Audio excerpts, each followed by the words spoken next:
MTC EBS 202, Chapter 10. Exercise 1. One of the great risks of writing is that even the simplest of choices regarding wording or punctuation can sometimes prejudice your audience against you in ways that may seem unfair. For example, look again at the old grammar rule forbidding the splitting of infinitives. After decades of telling students to never split an infinitive, something just done in this sentence, most composition experts now concede that a split infinitive is not a grammar crime.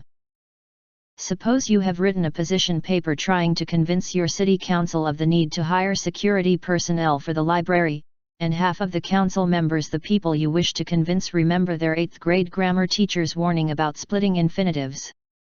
8. How will they respond when you tell them, in your introduction, that librarians are compelled to always accompany visitors to the rare book room because of the threat of vandalism? How much of their attention have you suddenly lost because of their automatic recollection of what is now a non-rule? It is possible, in other words, to write correctly and still offend your readers' notions of your language competence. MTC. Good job. Let's start. MTC EBS 202, Chapter 10. Exercise 2. While we dislike failing in our regular endeavors, games are an entirely different thing, a safe space in which failure is okay, neither painful nor the least unpleasant. The phrase "it's just a game" suggests that this would be the case. And we do often take what happens in a game to have a different meaning from what is outside a game. To prevent other people from achieving their goals is usually hostile behavior that may end friendships, but we regularly prevent other players from achieving their goals when playing friendly games. Games, in this view, are something different from the regular world, a frame in which failure is not the least distressing. Yet this is clearly not the whole truth. We are often upset when we fail, we put in considerable effort to avoid failure while playing a game, and we will even show anger toward those who foiled our clever in-game plans. In other words, we often argue that in-game failure is something harmless and neutral, but we repeatedly fail to act accordingly. MTC. Good job. Let's start. MTC EBS 202, Chapter 10. Exercise 3. Emotions can easily intrude upon the most simple messages. Some people can send us letters and email messages that are clearly hostile or nasty and tempt us to respond in kind. At times maybe we should. How would you feel if you received this message? Whose job do you think you can do better? Mine or yours? Most likely you'd feel like socking the person who sent it. There are certainly people who can push us over the edge of civilized decorum. The question is how to respond to them. In this case, perhaps it's best not to respond at all. The writer is clearly upset and resentful, perhaps even insecure about something you may have said or suggested. If you receive an unsettling message such as this, do not respond immediately.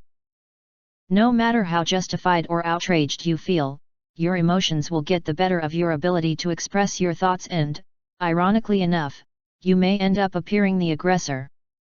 MTC. Good job. Let's start. MTC EBS 202, Chapter 10.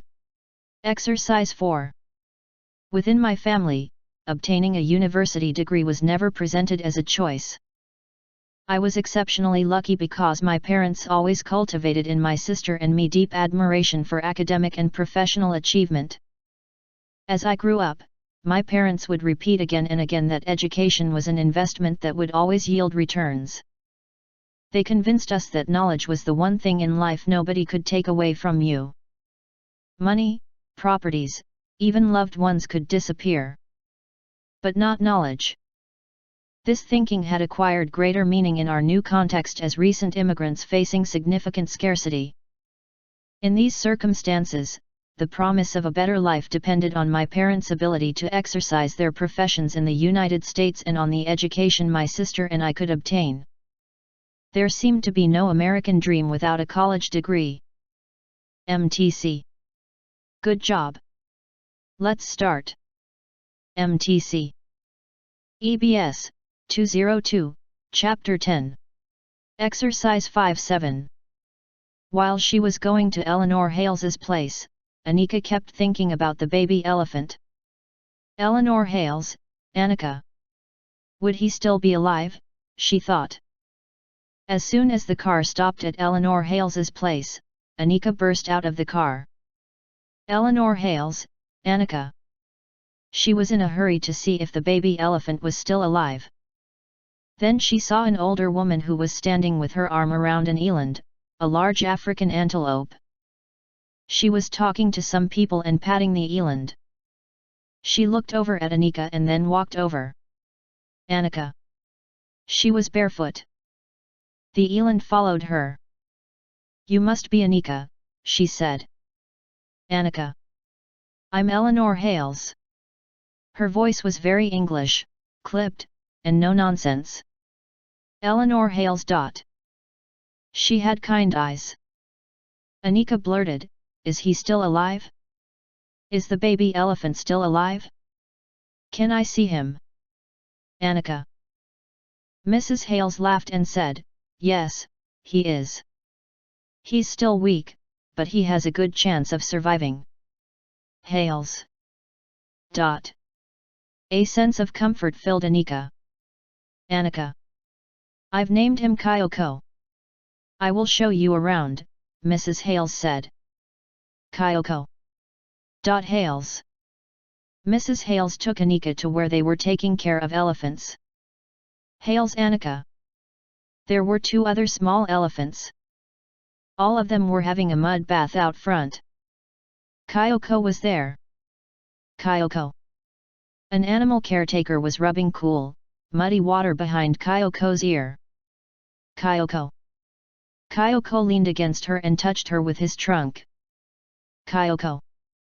Anika wanted to go pet Kyoko, but Mrs. Hales said no. Anika. Kyoko, Hales. She said Kyoko needed to feel peacefully secure. Kyoko. It wouldn't be good for strangers to pet him yet. Mrs. Hales explained that baby elephants die unless they feel safe and get lots of attention. Hales. The tiny ones used to die, even with lots of attention. After having tea in the veranda, it was time for Anika to leave. Anika. She looked at Eleanor Hales and said, Mrs. Hales, is there any chance I could work with you? Anika. Eleanor Hales. Hales. Mrs. Hales raised her eyebrows. Hales. What do you mean by work? She asked. Anything there is to do. I could learn immense amounts from you, Anika said. Anika. Well, Mrs. Hales said in a dry voice, what good would you be to me? Hales. I have workers already who know the animals. Anika shrugged and raised her hands. Anika. Mrs. Hales laughed, write to me. I'll consider it. Hales. She shook Anika's hand and said goodbye. Anika. MTC. Good job. Let's start. MTC. EBS, 202, Chapter 10. Exercise 8. Avoid the myth that writing is easier at the last minute. It's a popular, but dangerous myth. Last-minute deadlines are more likely to create stress that can paralyze your thinking and ability to write. You may feel energized by the stress, but the stress also undermines your ability to make logical connections and correct choices while writing. Inevitably, last-minute writing results in embarrassing mistakes, omissions, and a lack of clarity. Finish a day ahead of time, and review your work the next day.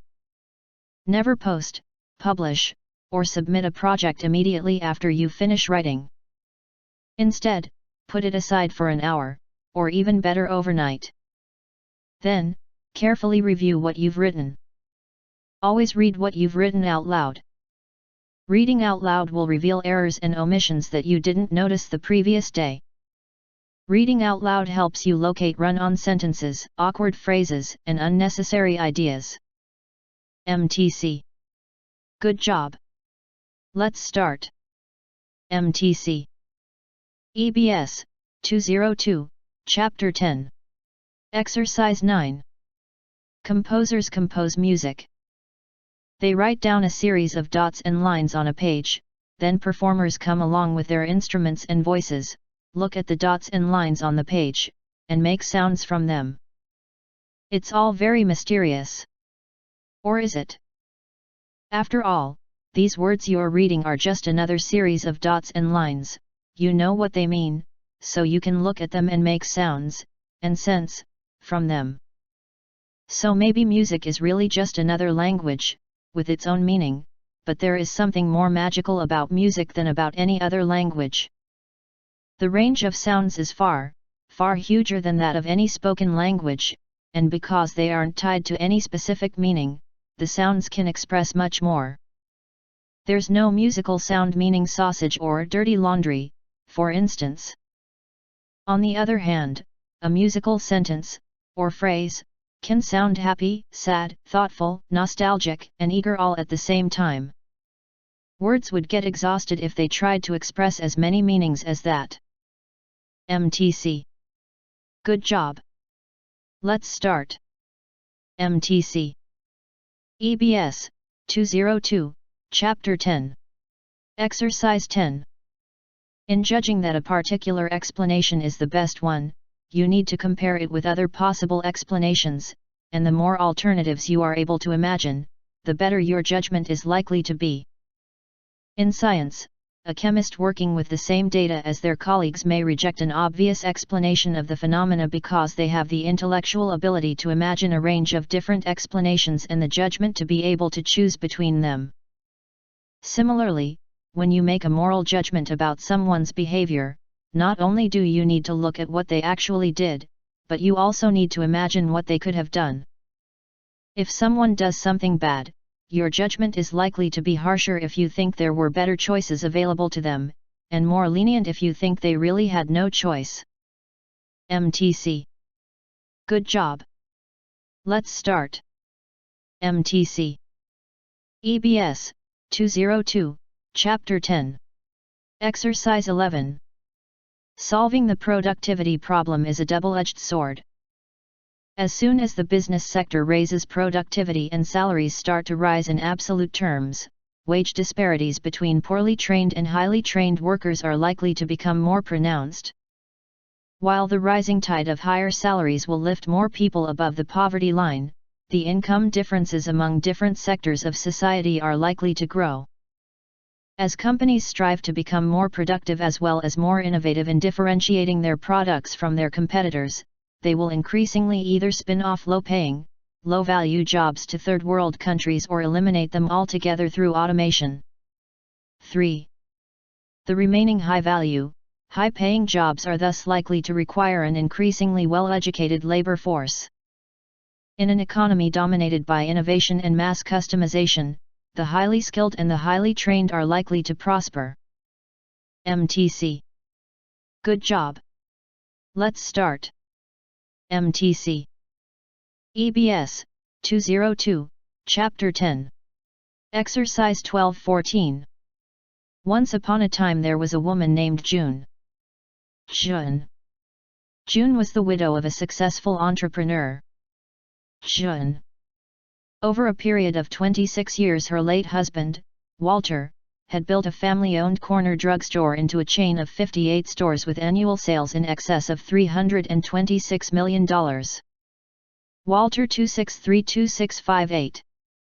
June and Walter were the parents of a single child, Michael. June Walter Michael. As Michael grew toward adulthood, his mother assumed that Michael would follow in his father's footsteps. Michael. As president and CEO, Michael would fulfill his father's vision of 100 stores with annual sales of over $400 million. CO Michael 4100. This, June believed, was the only course her son's life could take. June was to be disappointed. June When Michael completed undergraduate school, he announced he would not be entering the family business. Michael.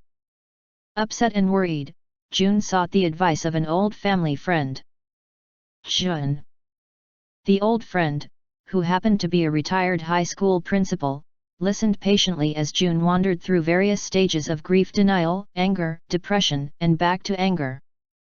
June's pain was not new to the former principal.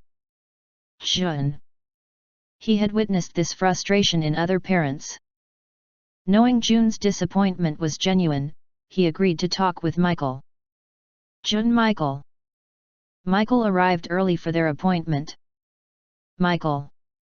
Rather than being reluctant to talk, Michael jumped right into the reasons for his decision. Michael explained, "There was a time when I would have loved nothing more than to run my father's business." Michael. As a boy, I idealized my dad. I wanted to please him. I wanted to hear him say he was proud of me. But you need to understand the relationship. My father was a driven man who came up the hard way. He was determined to teach me self-reliance, but his method was demoralizing. He thought the best way to teach me self-reliance was to never encourage or praise me. He wanted me to be tough and independent. 2 or 3 times a week, we played catch. Sometimes we would play catch with a baseball, at other times with a football. Either way, the goal was always the same. I was to catch the ball 10 times straight. I would catch that ball 8 or 9 times, but always on the 10th, he would do anything to make me miss. He would throw it on the ground or over my head, but always so I had little chance of catching it. Michael paused for a long moment and then finished, "He never let me catch the 10th ball, never." Michael. No matter how hard I tried, he always set me up to fail. And I guess that's why I have to get away from my father's business. I want to catch the 10th ball. MTC. Good job.